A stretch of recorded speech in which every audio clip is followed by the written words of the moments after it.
Texas defense coordinator Todd Orlando is now former Texas defense coordinator Todd Orlando, and we got to talk about it after the bumper. Don't be cornering me. Hold up. Time. You got to help me with that corner shit. What's up, kinfolk? It's RJ Young. I'm not on step milk. Consider hitting the like and subscribe button because I upload a video every single day.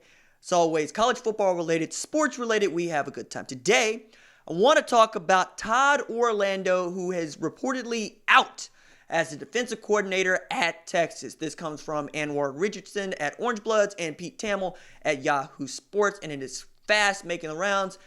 And while I expected there to be changes on Tom Herman's staff, I did not think that Todd Orlando was going to be one of them. I understand they didn't actually play great defense last year, but they won 10 games. They won a Sugar Bowl. They beat Georgia. Everything was trending up. And we were all talking about Todd Orlando as a guy who might be in line for a even Power 5 coaching job, but at the very least, a mid-major, a group of 5 coaching job. And that kind of went out the window when you're giving up nearly 450 yards of offense and all the points. But it's really difficult to say that this is Todd Orlando's fault. One, he's decimated defensively. Like, they did not have their full assortment, especially after Tom Herman put them through a death camp in August, and you kind of sold out to beat LSU, and you lost a heartbreaker 45-38.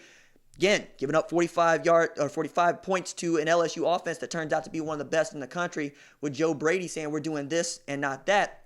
But you also give up 48 at home to Kansas and Brent Dearman in his first game called as the offensive coordinator at KU. That's not a good look. But it's not as if they've been giving up 40 points on the regular. They've given up 24, 30, those sorts of numbers. And the losses to the teams that they've taken them to are really what stick out here. Texas Christian, it's not a great football team. Got a W over Texas.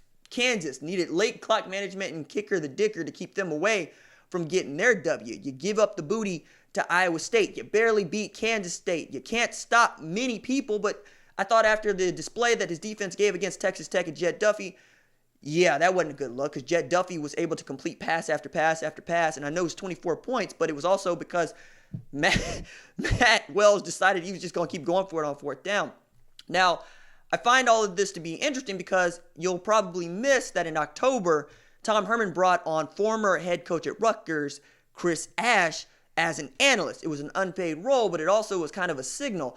You'll remember that Chris Ash also was on staff with Tom Herman at Ohio State when they had things humming underneath Urban Meyer out there. And Chris Ash, being co-defense coordinator, knows something about the kind of defense that Tom Herman expects to complement his offense. It's also striking that when he brought on Todd Orlando at Houston, it was in large part because Orlando was giving his offense that many problems, and he brought him with him from Houston to Texas. 3 years in, Tom Herman still gets to keep his job, but apparently Orlando does not. And I don't know that that's going to be the last set of changes we see out of Texas, because 7-5 is just not who they want to be. Even as 7-6 2 years ago, they felt better about that than going 5-7, then 10 wins, and then you thought you were going to have your magic year, and that just didn't come to pass. But I find Chris Ash to be the most likely candidate here because he knows Herman, Herman knows him. Ash came up as an assistant and GA at Drake University. Shout out to Jackson Ostrowski and his buddies up there who are doing the Lord's work.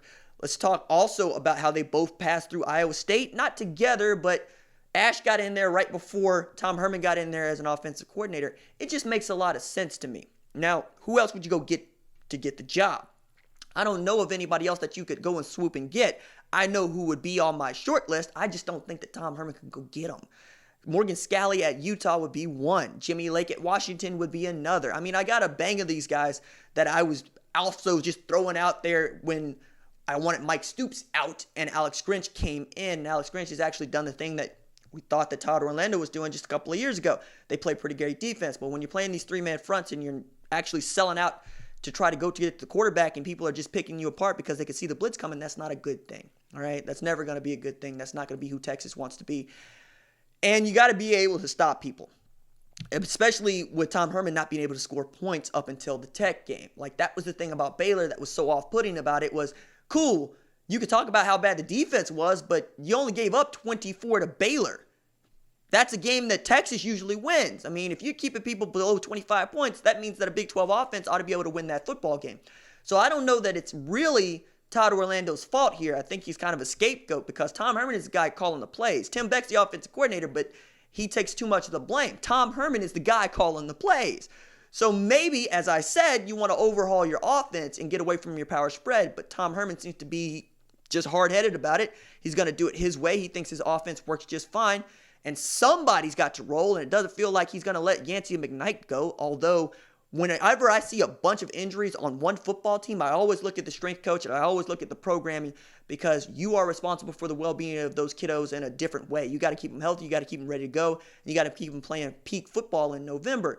Caden Stearns was among the walking wounded out there against Texas Tech. So that's also Todd Orlando didn't have one of his best safeties, if not his best player, playing in that game. I mean, you're asking Anthony McCulloch and Joseph Asai to do a lot. You're asking Malcolm Roach to do a lot. You're asking a bunch of puppies in the secondary to hold it down, and that's just not something you're going to be able to do a whole lot of. So I understand why you make the move. I just don't necessarily agree with it, but it feels like former Rutgers head coach Chris Ash is on deck. We'll wait and see, but I'm really interested to see what Tom Herman decides to do after this. All right, that's it for me. Deuces.